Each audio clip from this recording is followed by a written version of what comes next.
I've been running this cafe for almost 4 years, and people having finally started showing up enough to be called regulars.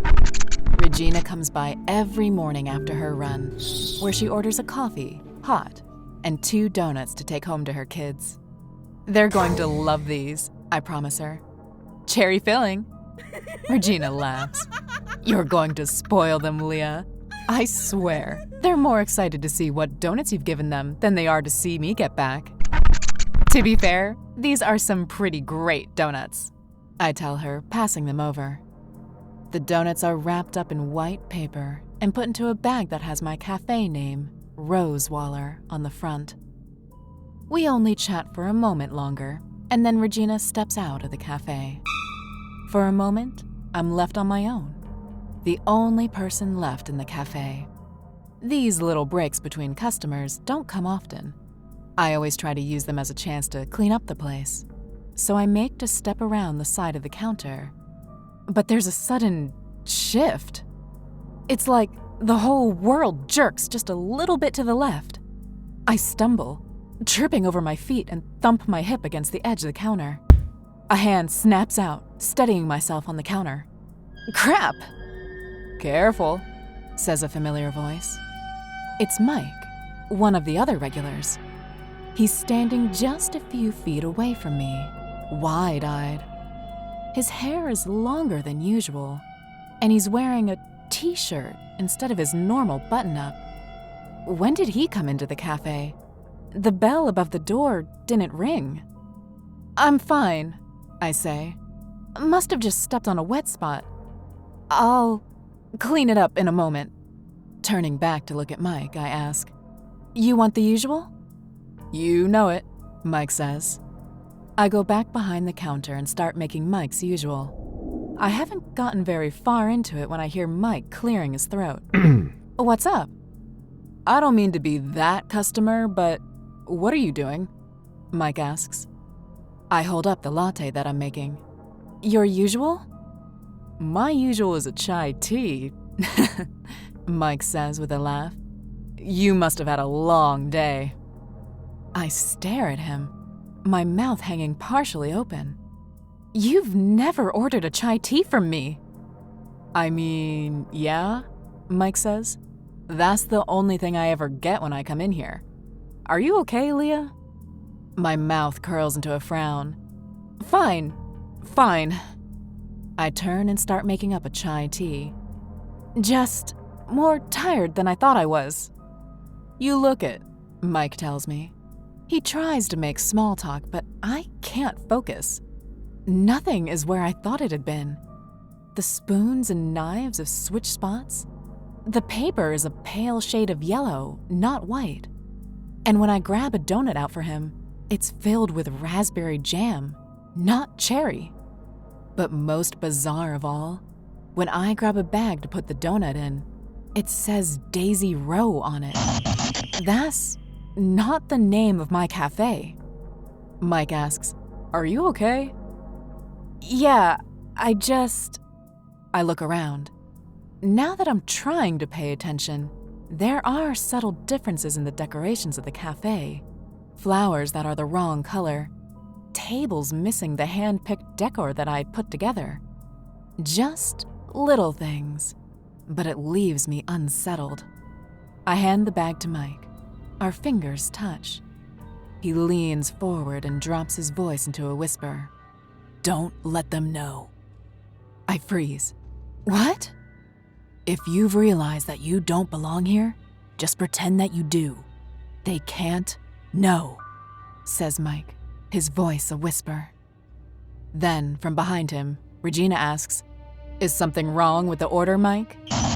She's already been in today, wearing her jogging clothes without her kids. But now, she's dressed up like she's just gone on a date. Long red summer dress and her hair done up, with both kids trailing along behind her. Mike pulls back, looking flustered.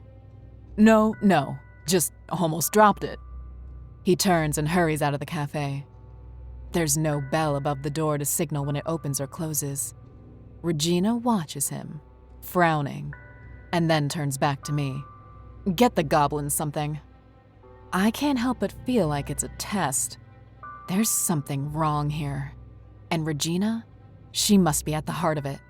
She's the last person that I served before this weird déjà vu sensation took over, too. All right, I say, trying to put as much chipperness into my words as I can. I need to be smart about this. Mike, he looked different. He ordered something different. But it was almost a direct opposite of what he normally gets. And Regina, she's dressed in the opposite too. So what would the opposite of jelly-filled donuts be? I think ice donuts, probably. I grab 2 of those and wrap them up, trying not to stare at the weirdly colored paper or the strange bags. I pass them over to Regina without a word, and she just stares at me, hard. Then she turns and leaves the cafe, her 2 children in tow. It's only as they leave that I realize one of the kids, Billy, is holding a knife. Oh my God. I don't know what's going on, but I'm suddenly filled with the urge to get the hell away from this cafe. I hurry to grab my things, trying not to feel sick over the fact that my bag is a whole different color from usual, and it's got a red bow on the side of it, instead of a slew of pins that I've carefully collected over the years. I hurry outside, slamming the door shut and locking it. When I spin around, it's to find that someone across the street has stopped what they're doing and staring at me. Do I know them? Honestly, I'm so freaked out that I've got no idea. But Mike, he told me not to let anyone know I realized that something was wrong. I give a quick wave of my hand and keep going, rushing down the pavement towards my house. Every now and then, I realize that someone has stopped and is staring at me. That just makes me more frantic, even though I know that I need to be trying to make them think that nothing's wrong. I don't even know what is wrong. Not really. Just that something isn't right with this whole situation. So I run. Down one street, then the next. I take a turn, and around the corner, I should come face to face with my own house, but I don't. There's something else there instead. Well, someone else's house. I can tell because there's a playground in the front yard and a young boy sitting out on the swing. As I stand there, staring ahead of me in abject horror, I find myself struggling to even figure out what I'm supposed to do. I take a step backwards. A hand curls around my shoulder, stopping me. Regina's voice is sharp in my ear when she says, "What are you doing here?" I think about what Mike said, but I know that my cover is already blown. She knows that I'm not from here. I don't know what's going on. I twist around in her grip and shove her. Regina is expecting it. Her children are standing on the far side of the pavement. Her son is no longer carrying the knife. Regina is... I reach up, trying to shake my hands at her, to calm her down. No, you have to understand. I haven't done anything. I was giving you your donuts, and then something happened. This isn't where I'm supposed to be. You're right. It's not, says Regina. We've been trying to find someone to work that cafe for years, but this always happens. It doesn't matter how many parallels we try and pull into this one. Something always goes wrong. What is it about you Leahs that makes you so aware? You sound insane, I tell her, taking a step backwards. Wrong move. The moment that I try to put more distance between us, Regina lunges forward and strikes out with the knife. She shouts, "We need to try again, and I can't do that if you're still running around. This city must be perfect." What is that even supposed to mean? I demand, trying to shove her backwards. The blade cuts over my palm. Bright red blood spills to the surface. It means that I need to erase you and start again. Regina makes another wild swing. I take off, running as fast as I can. And then she gives chase, racing after me with the knife bared. The sunlight glints off of the sharp edges of the metal. and the whole world seems to shift, curling around me. It feels like I'm running through a dream, but I know that it's all too real. The city is the same around me, but different too. Small things. The light post is on the wrong side of the street. The house is the wrong color. "Help me!" I scream. "Help!" But even though people look my way, no one tries to intervene. They all know what Regina is doing, and they support it. Where's Mike? If I can get to him, then maybe... But no, there's no time. The blade cuts a line across the curve of my back and I go falling forward, slamming into the pavement. My hands scrape over the cement, and my knees and my chin cracks against it so hard that I can feel the ache up into my teeth. I roll onto my back. Regina steps over top of me, staring down at me. She holds the blade up above me, telling me, You weren't the right pick. I'll have to do better next time." And then the blade drives down into my chest. And the last thought I have is this: I hope that I can wake up again soon.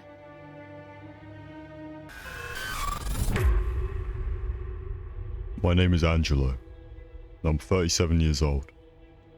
I'm an archaeologist. I love my job, especially because it gives me the opportunity to travel the world and visit, study and explore all sorts of different and fascinating historical places. I was always very interested in the occult, spiritually and magic. Learning how ancient civilizations valued those aspects of life so much led me to believe that there was something there, something scientific and multidimensional. Even the Roman Empire, the Egyptians and the Greeks, who had highly advanced and technical societies, placed a lot of their importance in their gods, demons and their knowledge. I also studied that, according to some theories, there are some energetic fields throughout the world that are particularly important, powerful and meaningful. Portals to other dimensions, ways to communicate with super beings, which perhaps we would call aliens today. So, when I finally visited Egypt, I was very excited. Although the pyramids had already been explored a vast number of times by qualified people, but I still wanted to make my own investigations all around the area. I didn't go alone, of course. 2 colleagues and friends of mine went with me, Daniel and Lucas. Once there, we hired a local guide, Abdul, that would lead the way. We decided to camp near the pyramids and do our research for a couple of days. We're finally here. It really is a magnificent place, I said, as we were all gathering around the fire, close to our tents. It was already night. The first day had been fascinating, although we didn't discover anything new by wandering the pyramids, but it was still worth it. Absolutely. The Egyptians built these enormous buildings right above the Orion constellation, hoping that they would capture the cosmic emanations from those stars. Lucas replied. Yes, they believe the gods themselves live there. But the fact is, the pyramids are still here, as the Sphinx. Who knows what hidden treasures and wonders are still buried under these sands of time, Daniel said. Indeed. What do you think about that, Abdul? I asked. I'm proud of the history of my country, but I don't know about all that. I never saw anything out of the ordinary, and I've come to this area dozens of times throughout my life. Well, I'm going to sleep, sir. Tomorrow will be another day of exploration, Abdul replied, not revealing any kind of enthusiasm, which I understood from his point of view. I think it's a good idea, Abdul, that we all get some sleep. I'm off to my tent as well. Good night, gents. Have good dreams. With Cleopatra, if possible, I said before entering my tent. They all laughed, sounding tired, and did the same. After a couple of hours, I woke up. For some reason, I was feeling excited and decided to leave my tent for a while. As if I wanted to be alone, I I captured the essence of the ancient Egyptian night. I can't explain it, but against all the rules of basic security, because that region is sometimes frequented by thieves, I had the urge to walk. It was as if an inner voice was telling me to do so. I couldn't hear any words. It was more like a thought. I started walking, not exactly towards any pyramid, but to a precise place nearby. It was strange, because somehow I knew where I was supposed to go, and where I was supposed to dig. It's here. Something is here. I started digging as fast as I could. I needed to know if something was there. And with a huge smile, I found a small box made of metal. There were no inscriptions on it. With my hands shaking with excitement and anticipation, I opened the box. Inside there was a tiny bag, made of some kind of animal skin. I opened the bag and saw a yellow powder. Out of instinct, I smelled the powder, and immediately I absorbed it through my nose. My mind started shifting. It was as if I'd started taking some kind of drug. I lost my senses, and when I woke up, I was still in Egypt. But this time, it was in ancient Egypt. I was now dressed differently, in fact, and my body was also different. Even my gender. I realized I was now an Egyptian woman. But that wasn't all. I was tied up and being taken away in some kind of chariot pulled by camels. Of course, other men were conducting this task and driving the chariot. Astonished, I was now able to understand what they were saying. And I asked them where they were going to take me. And when I spoke, both my thoughts and words came out in ancient Egyptian as well. In that language, one of the men responded, "You know well where you are going. You are going to be sacrificed to our great god, Osiris. It's quite an honor. Embrace it." As we approached a big fire, close to what seemed to be an altar, I started screaming. 2 Egyptian high priests were waiting there for me. I could identify their rank via their clothes. Once there, I was taken from the chariot by force. My desperate protests were completely useless. As the priest started chanting some kind of mantra, the men who had brought me threw me into a fiery pit. I was literally being burnt alive. I kept screaming as the flames were now consuming and disfiguring my body. Fortunately, I felt myself having a heart attack, which was the actual cause of my death. And then, I woke up, lying on the sand with the sun up in the sky. I was still holding the small metal box I'd found. Lucas was looking at me, throwing water on my face. "Finally, you're awake. You should have known better to wander off like that alone. Some animal or criminal could have killed you. But I see you found something. What's inside the small box?" Lucas said. Slowly, I realized I was once again Angelo, the archaeologist. The box was now empty. "It's just nothing, I guess," I replied. "Hey, what's that on your left arm?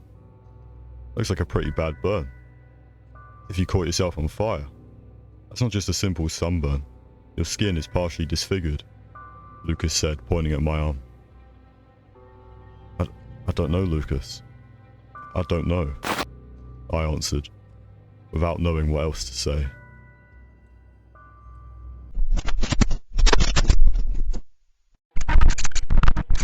Jerry is 18 years old and just finished high school. He's looking forward to the summer and to enjoying his vacation. But unlike others, Jerry doesn't really like the beach, the sun, or any kind of activity that involves being outdoors. Oh no, it's quite the opposite. In fact, this young man looks forward to spending most of the summer dwelling in his parents' basement, playing video games. In past years, Jerry used to spend his weekends with his cousin, George, nerding out over whatever game they had their interest at the time. They had been very good friends, but then they had a falling out. George was a gamer as well, but such virtual and simulated worlds became Jerry's obsession above all else. The only thing Jerry talks about are his video games. His eyes flash with enthusiasm whenever he shares his latest experiences or victories in gaming. Well, these days, Jerry does most of his talking online, mostly when playing with other people from around the world. The basement has become Jerry's command center, where he prefers to eat and sleep, hardly ever leaving its confines. Jerry, clean up the basement once in a while. It smells. It's disgusting. Jerry's older sister calls down to him. Okay, the young man answers dismissively, not really paying attention. Jerry lives with his sister, Matilda, and no one else. Their parents died a few years ago. In an abrupt and violent manner, they were both shot during an assault.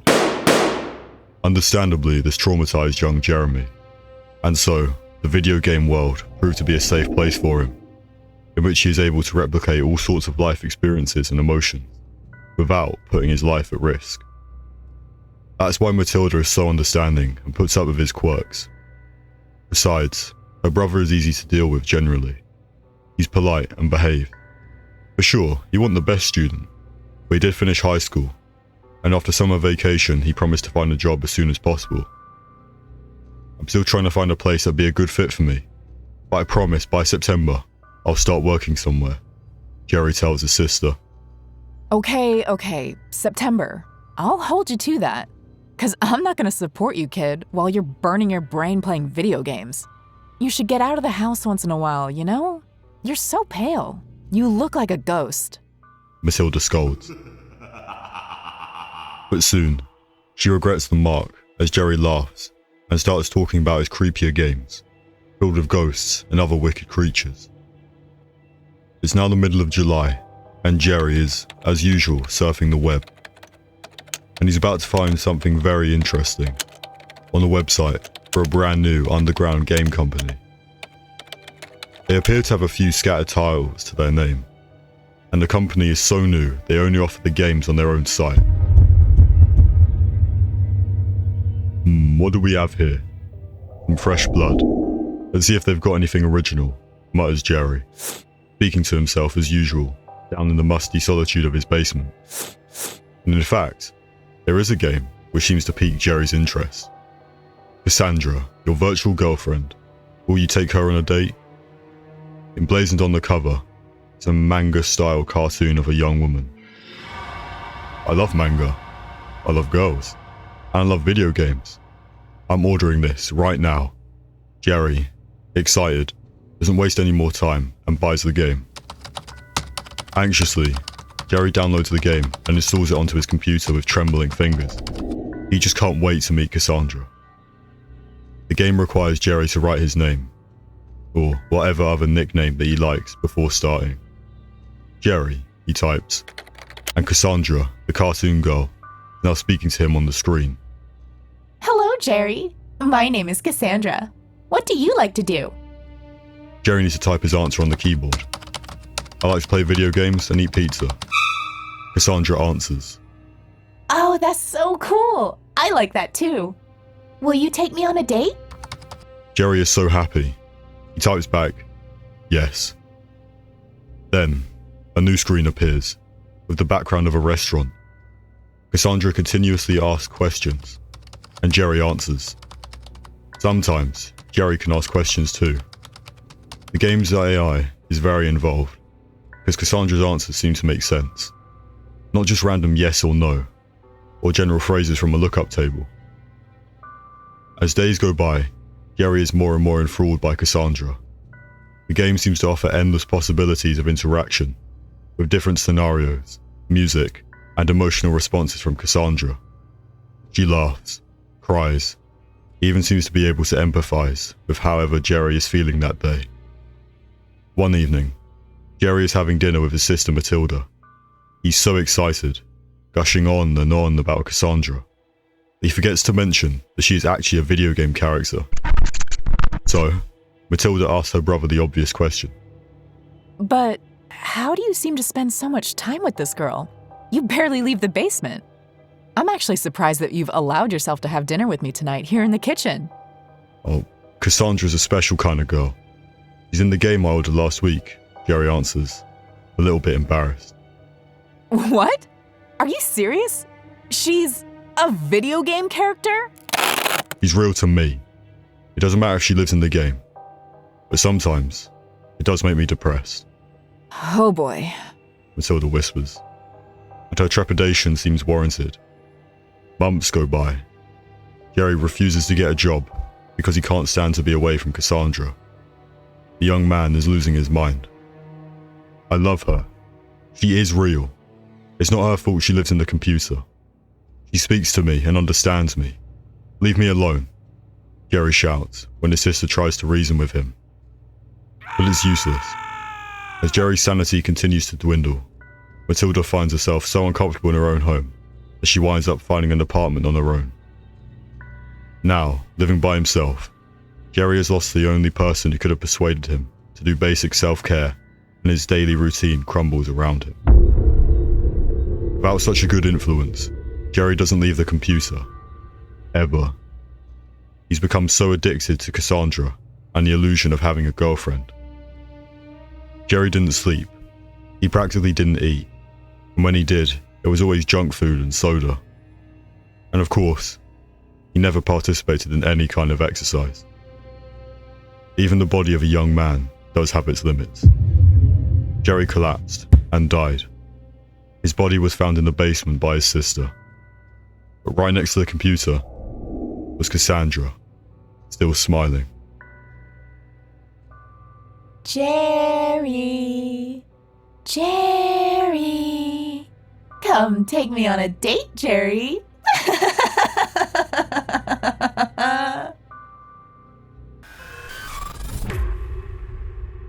My name is Sam Hess, and I'm 30 years old.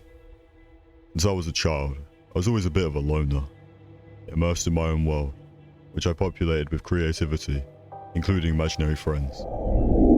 Illusions that had their own personalities, faces, voices. Sometimes I could even see them and listen to them calling me, because they wanted to play or to talk. This was normal to me, as being highly intelligent as my IQ test had shown, I had the notion I wasn't really mad, and was able to make the distinction between reality and my beloved fictions. And I never stopped living within the real world. I was a great student, and became a psychiatrist, for obvious reasons. I even got married, but it didn't last more than 2 years. Fortunately though, we didn't have any children, and I've lived alone since I was 25.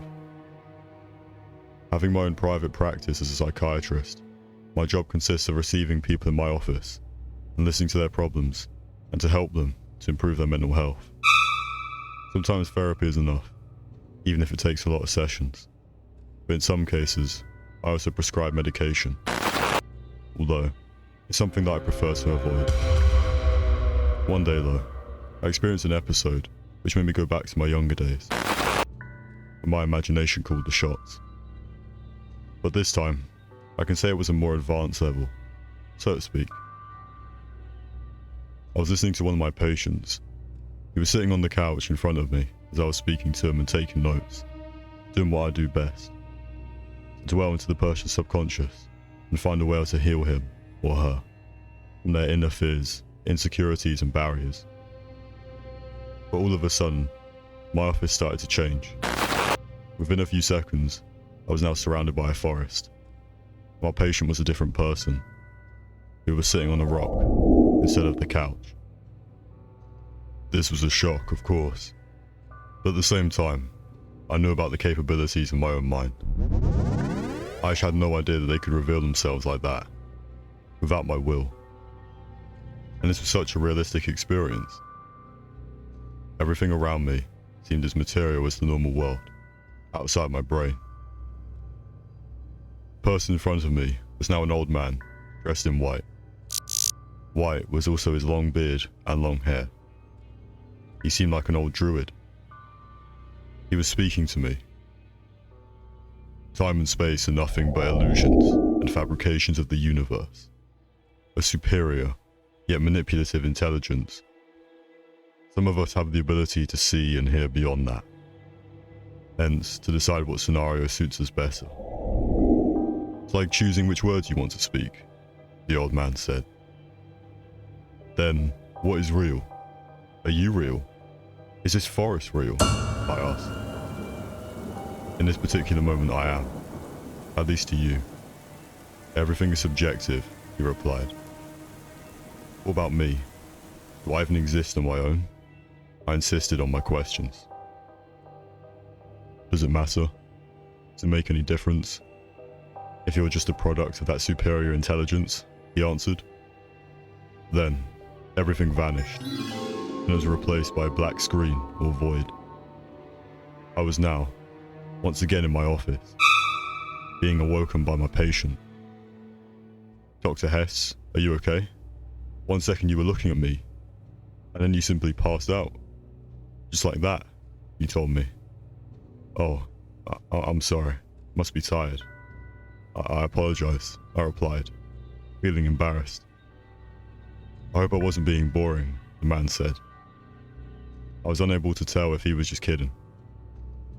No, not at all. Not at all. Quite the opposite. Guess I just felt so overwhelmed. So much food for thought. Please, let's continue, I answered. We finished the session, and the rest of the day went normal. When I arrived home, however, I couldn't stop thinking the words of that old man that appeared in those woods, that my mind had produced. In fact, in that night, once again I was able to change the entire surroundings. This time, I was in another house. Instead of being in my small apartment, I saw myself in a huge living room, in a mansion.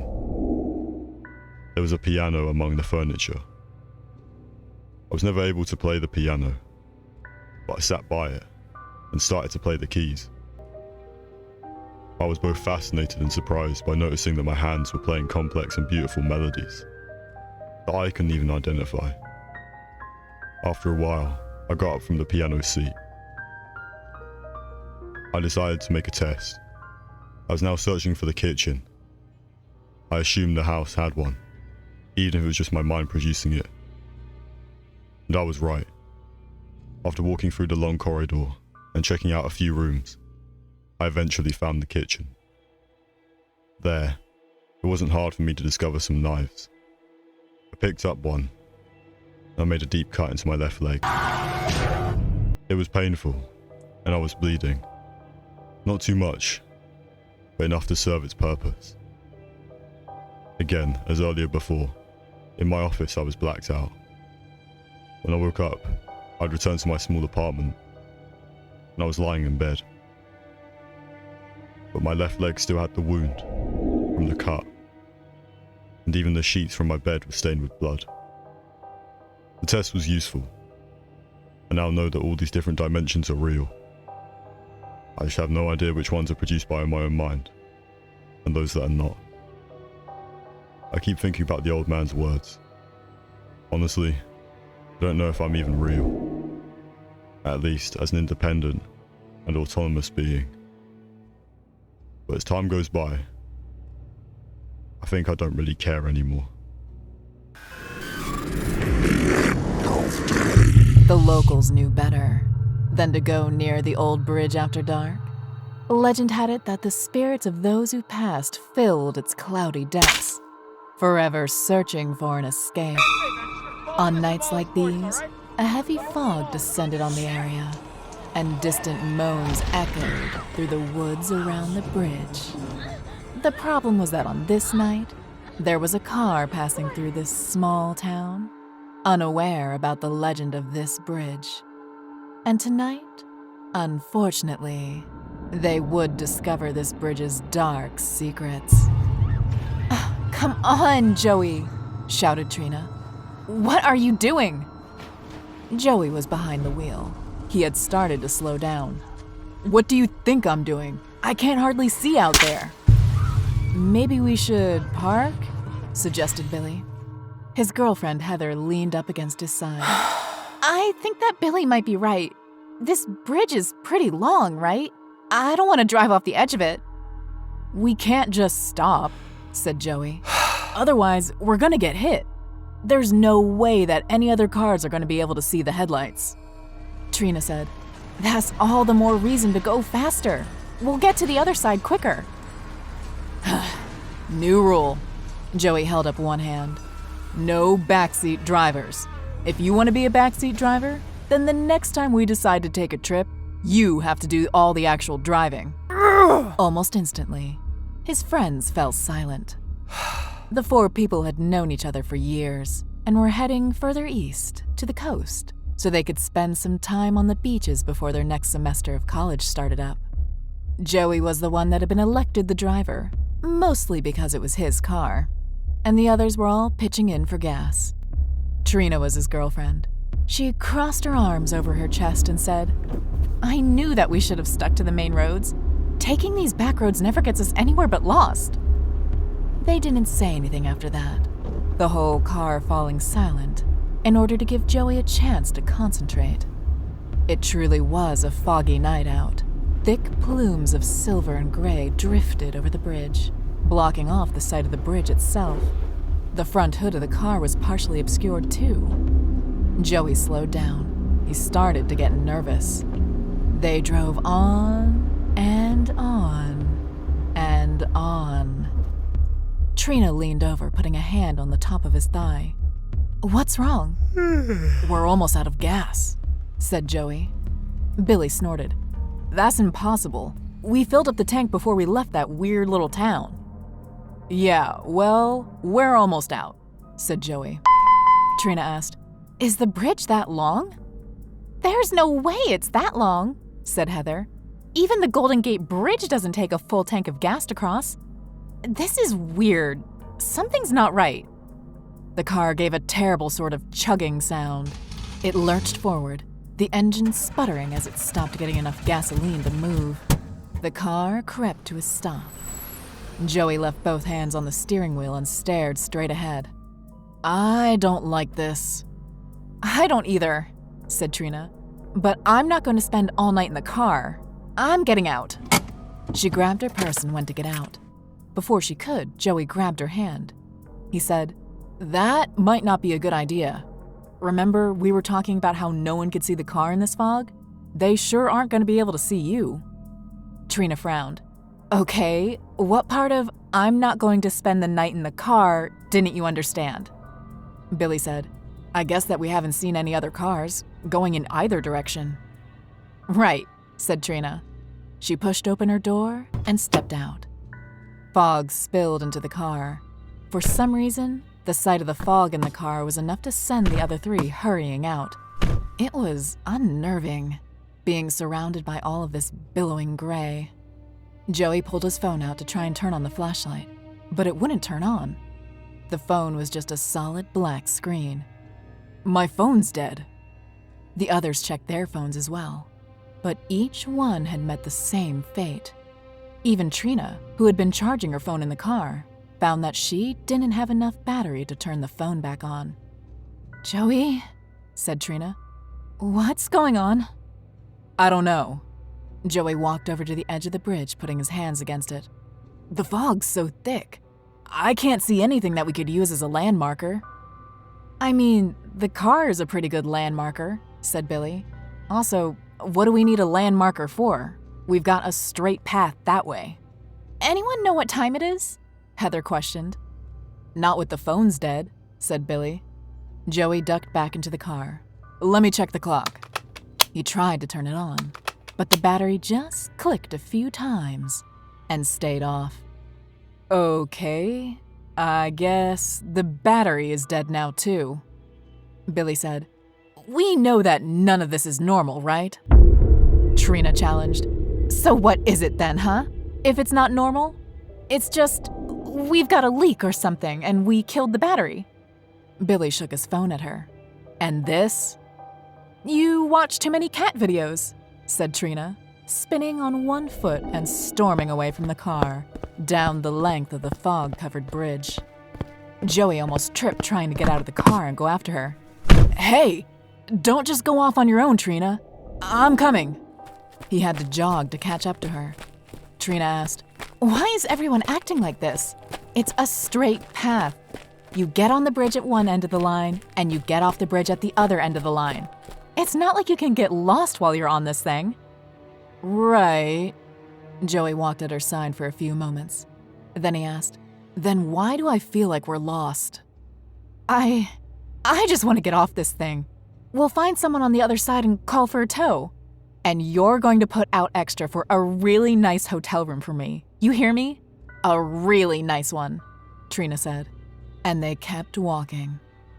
It was sometime later that they realized that Billy and Heather had never joined them.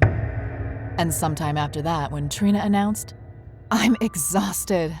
I have to stop and take a break." She leaned against the railing of the bridge, her eyes closing. "I don't understand how we're still on this thing." "I don't either," said Joey with a shake of his head. Billy was on to something." "Where is he anyway?" "I don't know, Trina. They should have been right behind us.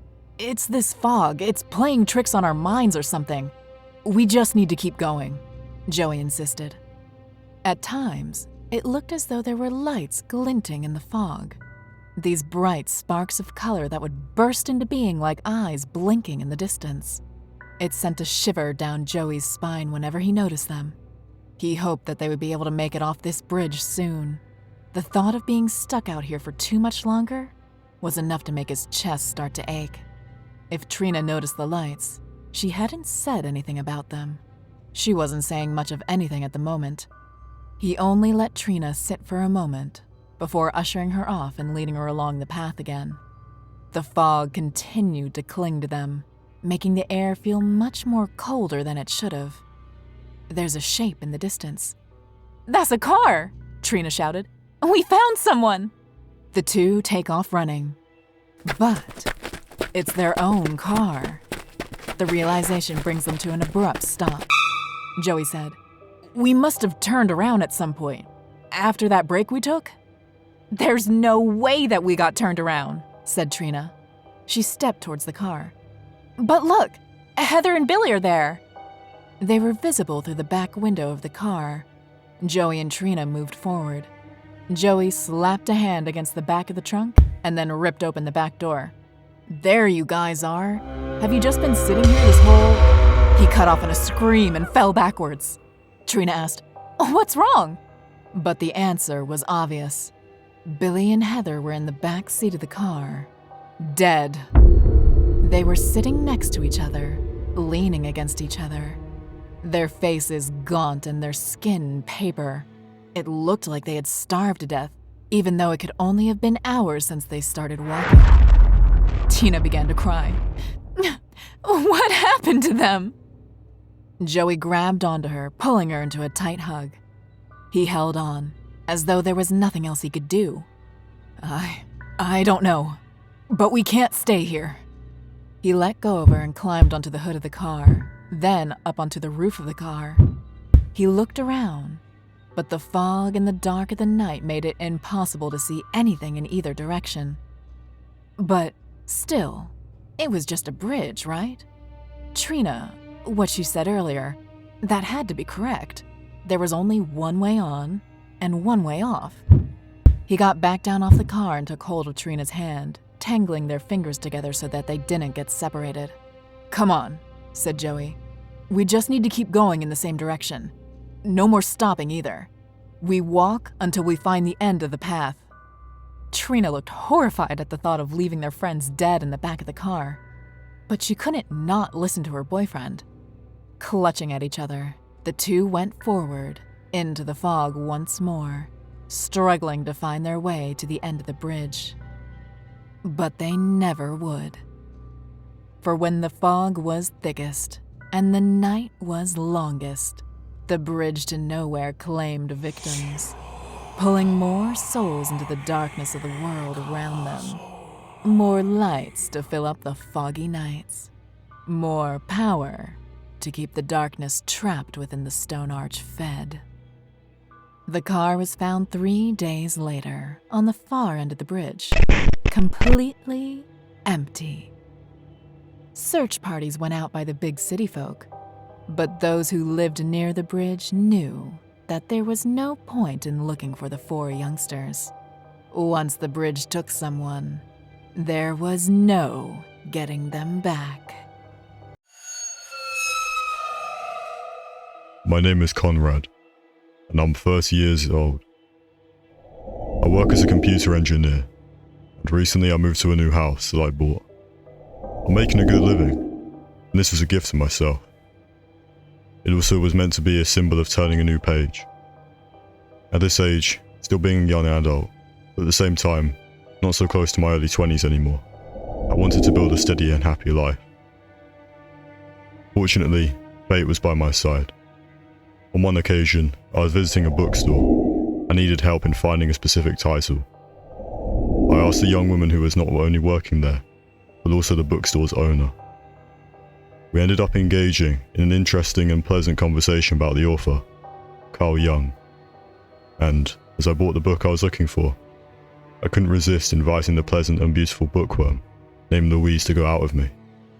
And it was my lucky day, because she accepted. The next Friday we went out to dinner, and then we decided to catch a jazz concert in a local bar. Soon enough, both me and Louise realised we had several things in common, and music taste was one of them. Except for the habit of smoking, however. I am a smoker, and Louise is not so fond of cigarettes. Fortunately, I only smoke 5 coffin nails a day, so it's not a serious deal breaker between us. Nevertheless, during the middle of the concert, I had to go outside and have a smoke. It was a pleasant night. There were a few more people enjoying their cigarettes as well. After a couple of minutes though, I got a phone call. It was precisely Louise. Louise? Is something wrong? I'll be there in no time. I couldn't hear her voice very well. The connection wasn't crisp, but still, I was able to make out the words. Conrad, something's wrong. I can't understand. Fading. In panic, I returned to the concert room as fast as I could. I guess I was more surprised to see Louise smiling and looking perfectly fine than if I had to face the opposite. Louise? Are you alright? I asked. Yeah. Why'd you ask? What do I ask? What was that call for? A prank? I insisted. What call? What prank? You're not making any sense, she answered. I received a call from your phone. I heard your voice saying some vague words. That something was wrong, and other cryptic messages, I said, as I showed her my phone's data, proving that I was telling the truth, and that I had just received a call from her. Louise's eyes also proved that she was telling the truth. She was livid, but appeared to be confused, and even scared. Conrad, I honestly don't know what's going on. The fact is, I didn't even bring my cell phone. Once I gave you my address, and you picked me up, I figured there was no point in bringing my phone with me. I try not to depend too much on those things, and since we were going out to dinner, and to a music concert, Louise explained. When the concert finished, I drove Louise back to her home. She insisted that I should come in with her, only to see through my own eyes that she was telling the truth. And so she was. Louise even allowed me to go inside her house before her. She even instructed me where the light switches were. When we got into the living room, I was able to confirm. Her cell phone was placed on a coffee table. Well, that was weird, I said. Definitely. Please have a seat, comrade. Let's have a drink to relax. Don't think too much about that. Guess some things in life are just beyond explanation, Louise said, as I sat on the couch, waiting for her to bring us a couple of whiskeys. She sat by my side, and after we finished our drinks, we kissed, and ended up making out on the couch. I guess that phantom call wasn't that bad after all, I thought to myself. Louise was now my girlfriend. We were spending a lot of time together, including weekends in each other's houses. On one of those occasions, we were in my place, sleeping together. I woke up, and it was 3 a.m. I noticed that Louise was not lying there, next to me. I figured she was in the bathroom. I had to go myself, and there are 2 different bathrooms in my house, but I decided to wait for her. But Louise wasn't coming, even after 20 minutes of waiting. A little bit worried, I got out of bed and went to search for her. Eventually, I found her, sitting on the couch in her living room, in the dark. "Louise, what's wrong?" I asked her as I sat next to her. I decided not to switch on the lights. "I don't know, comrade. I had this strange dream. Felt the need to get out of bed and come here, to think." "Hold me, comrade, will you?" she said. "Of course. Come here," I said as we hugged each other. And eventually, we fell asleep. Next day, Louise was gone. She was not in the house, and I tried to call her. In panic, I received the message that number did not exist. I ran to the bookstore where she worked. Well, say that. Bookstore that she owned. It was closed. Not just temporarily closed. The whole place was empty. Had a big "for sale" sign, which appeared to be there for months already. There was a coffee shop nearby. I got there and asked about the bookstore. About Louise. A middle-aged man, coffee shop owner, gave me his answer. Yes, there was a bookstore here. We knew the owner, indeed, Louise Williams. Really nice young lady. But unfortunately, she was murdered a couple of years ago. I think her older sister inherited the space that was Louise's bookstore. But obviously, the sister wants to sell the property. So far, she's still waiting for a buyer. Are you an old friend of Louise, young man? When I heard these words, I almost fainted. But yes, no. Thank you. But I have to go, I said, as I ran away from the coffee shop. I was now looking at the empty shop that was supposed to be Louise's bookstore, who died 2 years ago, but at the same time, had been with me the night before. Until this day, I don't know what happened. I'm tired of making myself crazy about it. I guess some things in life are just beyond explanation. But I still miss Louise though.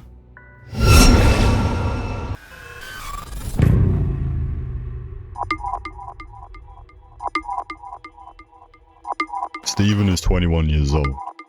He's about to become a professional athlete. More precisely, he's a handball player. Although far from being the world's most popular sport, he still has a wide variety of followers, and hence, enough popularity to bring money and sponsorship into the field. Stephen is an only son, and the pride and joy of his parents, Velma and Diego.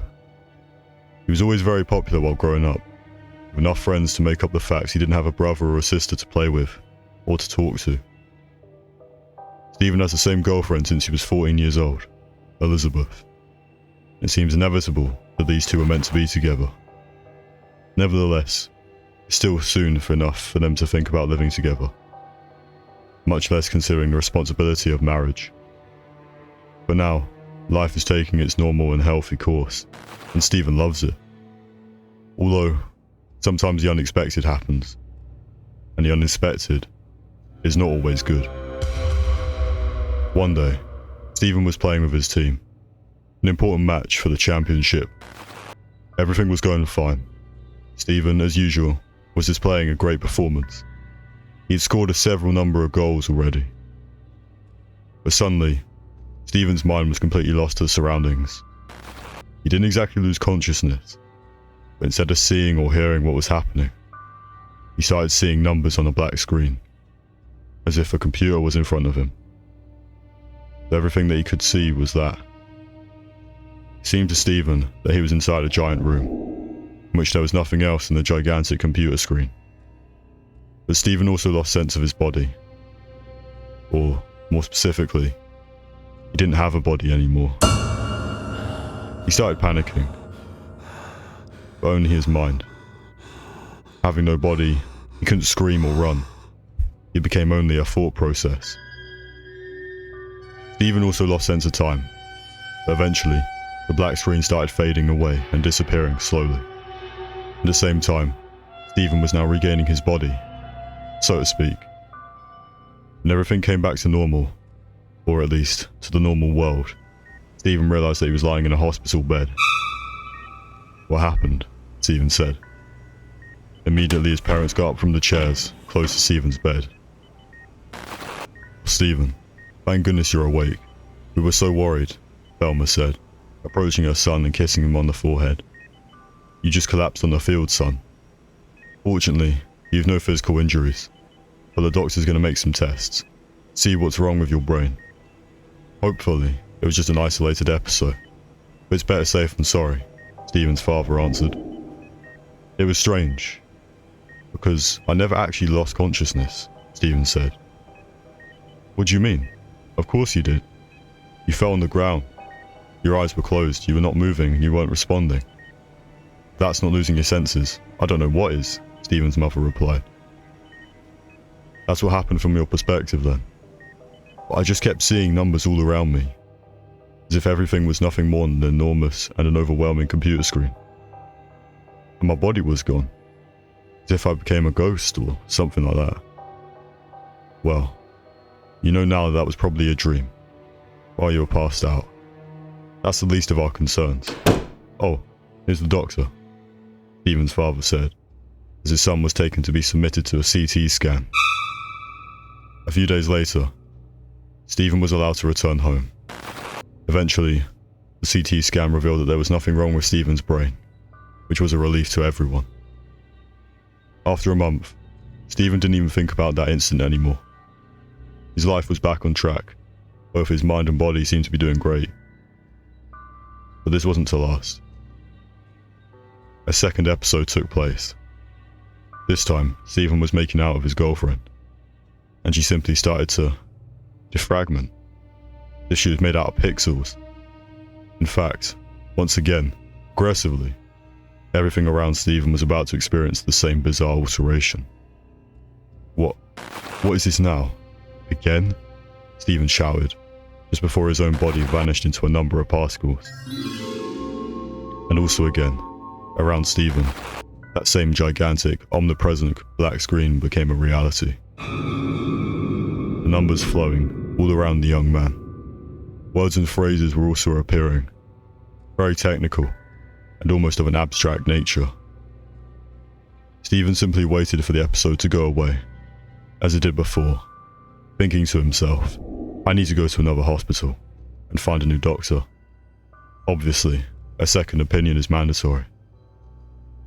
The giant screen, however, instead of disappearing, was now showing different images, and those images were showing different moments of Stephen's life, since he was a child, but until now. Things that he'd forgotten for a long time even. "It's all very interesting, but I just want my head to go back to normal," Stephen thought to himself. What Stephen didn't know was that the giant screen was his normal existence. As time went by, Stephen, terrified, realised that the giant screen and its contents were not going away. Ever. Because Stephen as a human being never existed. He was just another element of a computer program, just like everyone and everything else in his life. Stephen was now in intense existential agony, without being able to contact anyone or anything, not even his programmers. Unfortunately for Stephen, without the knowledge of the intelligence that created him, the fictitious young man had become self-aware. His emotional biology was as real as any normal living being, made of flesh and bone. To Stephen, his past, his life, his experiences were not a program. They weren't an illusion.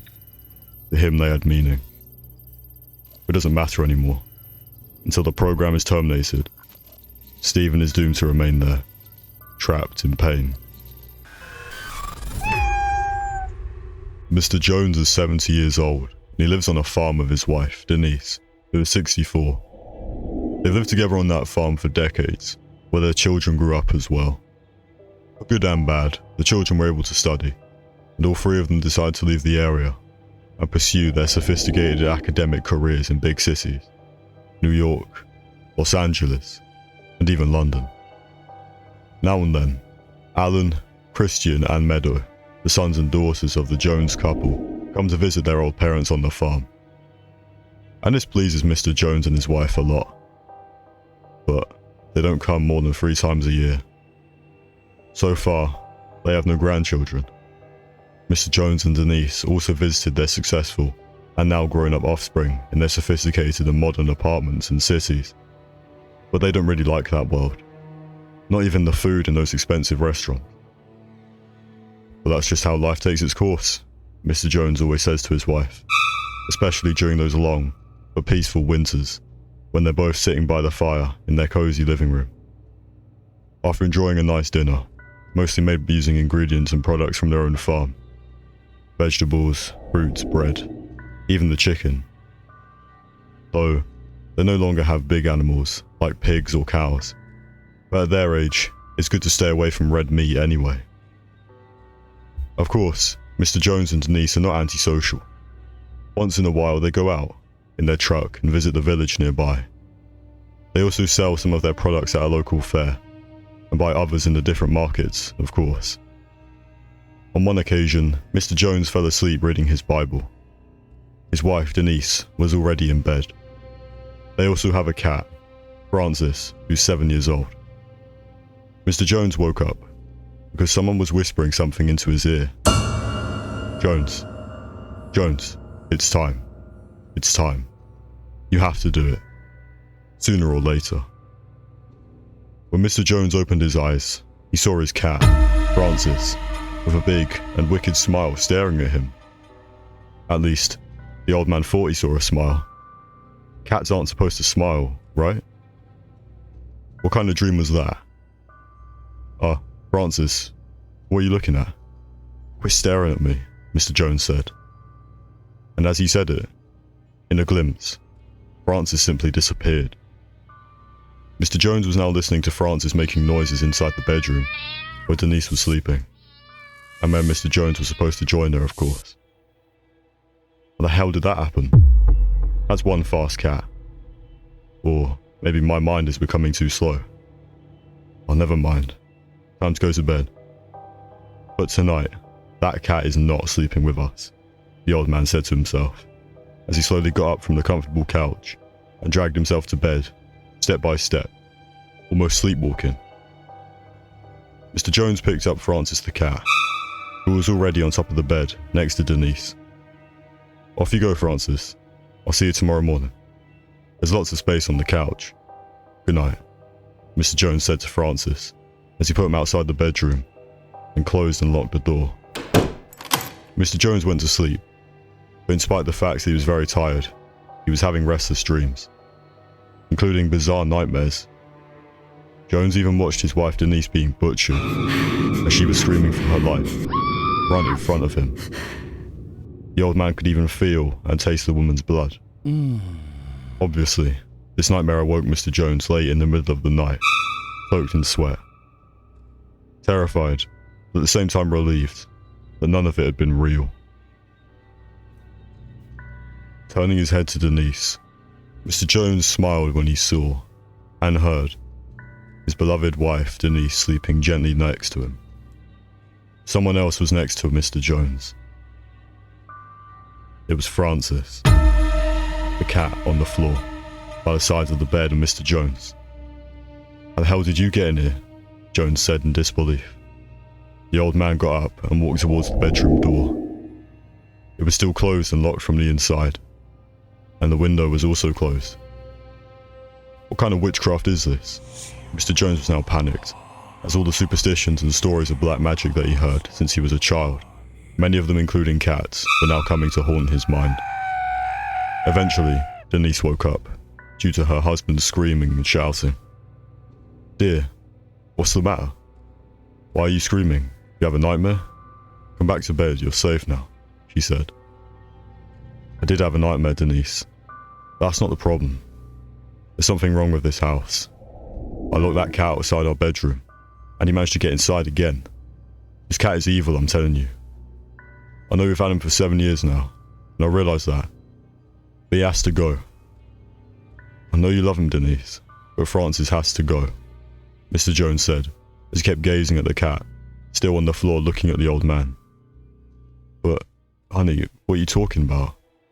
We've never had a cat in our lives. I know you don't like them, so I never brought one home. Who's this Francis as well? You need to see a doctor, dear. Denise's answer brought Mr. Jones to his knees.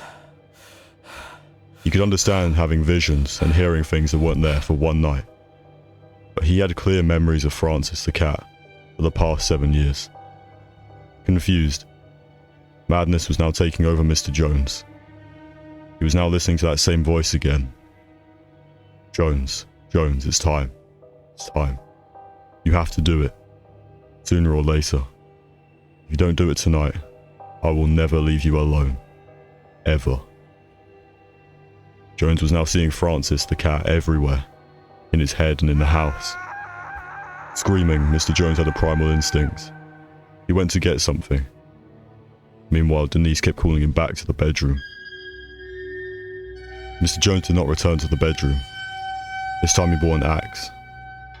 Mr. Jones no longer had any control over his body. Everything was happening just like in his nightmare. Denise's agonizing screams, and Mr. Jones feeling her blood splash all over him.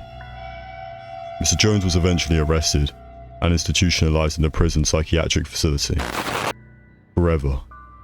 But at least, he never saw Francis the cat ever again.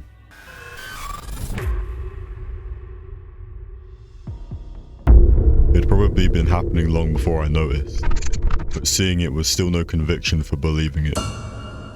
Some things our brain just can't comprehend because of sheer impossibility.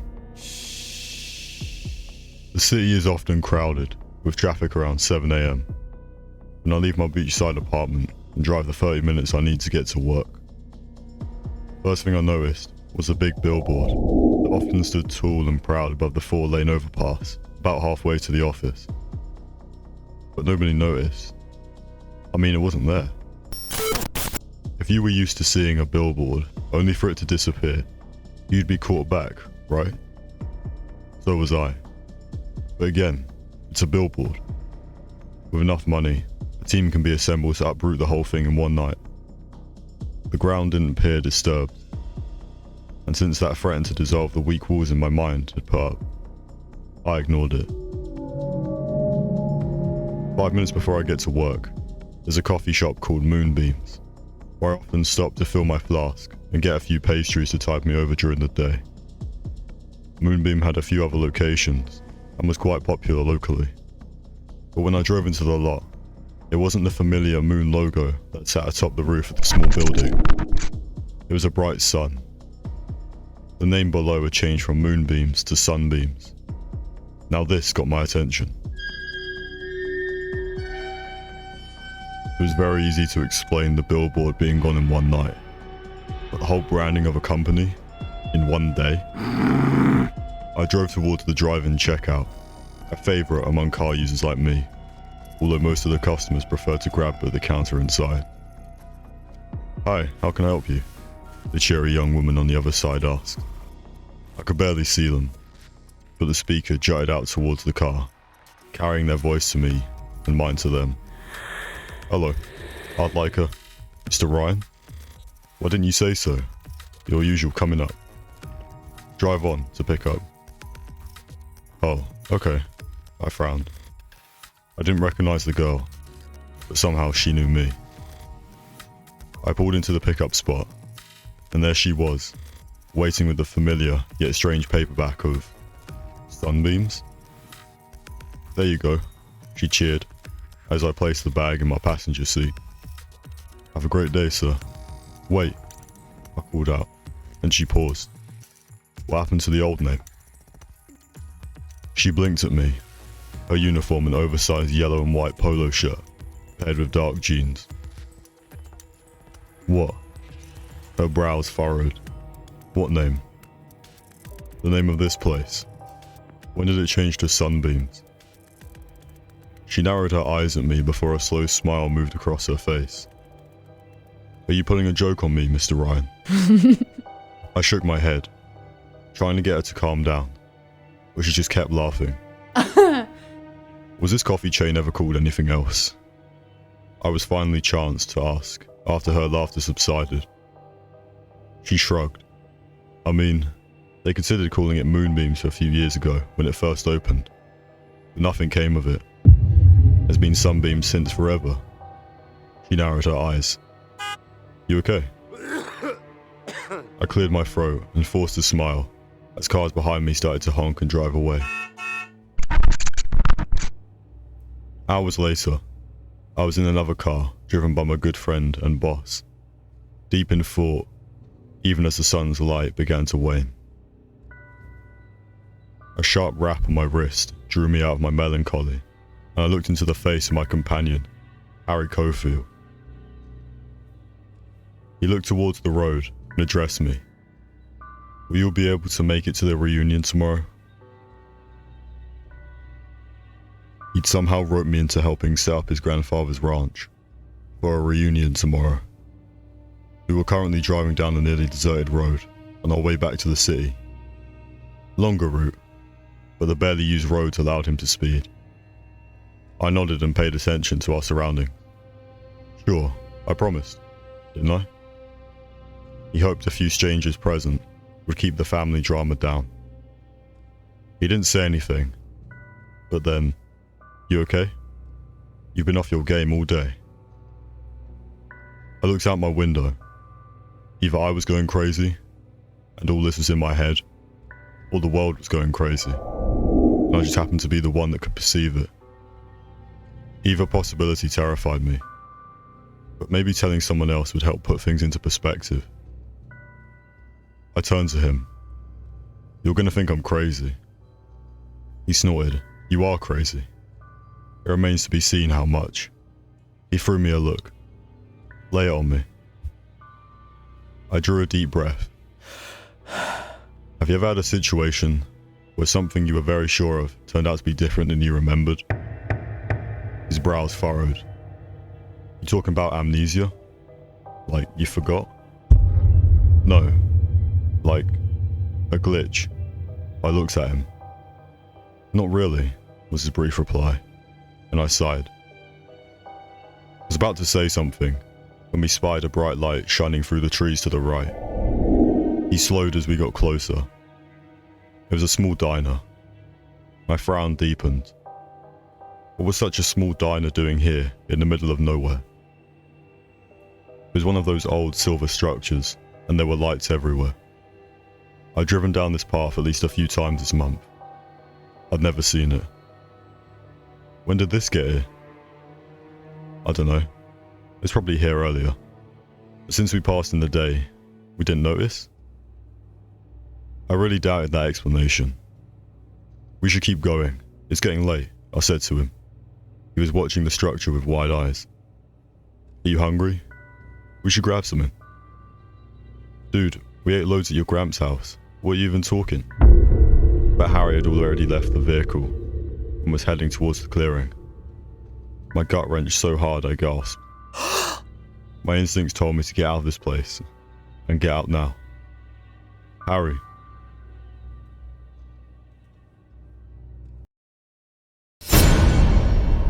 Subscribe today, or beware.